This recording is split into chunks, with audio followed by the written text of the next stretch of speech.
मल्हारी कवच. श्री गणेशाय नमः. अस्य श्री मल्हारी कवच मंत्रस्य स्कंद ऋषिः श्री मल्हारी देवता. अनुष्टुप् छन्दः.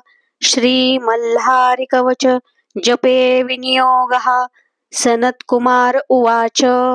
मुनीनां सप्तकोटीनां वरदं भक्तवत्सलं दुष्टमर्ददेवेश वन्देऽहं माळसापतिम्. अनुग्रहाय देवानां मणिरत्नगिरौ स्थितं प्रसन्नवदनं नित्यं वन्देऽहं मल्लवैरिणम्.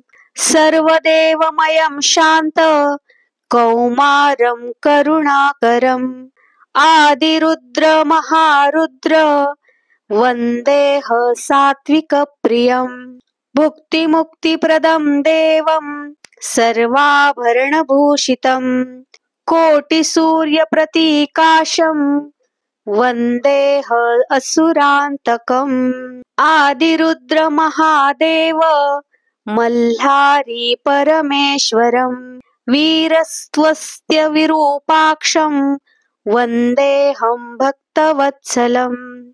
भोगरूपरपरं ज्योतिः शिरोमाला विभूषितं त्रिशूलादिधरं देवं वन्देऽहं लोकरक्षक.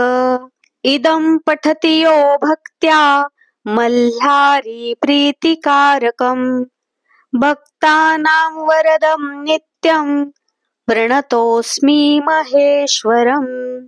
वने रणे महादुर्गे राजचौरभयोप्युत शाकिनी डाकिनी भूत पिशाचोरगराक्षसः. ग्रहपीडासुरोगेषु विषसर्पभयेषु च सदा मल्हारी मल्हारी मल्हारीति कीर्तनम्. सप्तजन्म कृतं पापं तत्क्षणादेव नश्यति. त्रिकालाले तु पठे नित्यं विष्णुलोकस गच्छति. देहान्ते तु प्राप्नोति सर्वलोके महीयते. इति श्री ब्रह्माण्डपुराणे क्षेत्रखण्डे मल्हारी महात्म्ये मल्हारी कवचम संपूर्णम्. येळकोट येळकोट. जय मल्हार.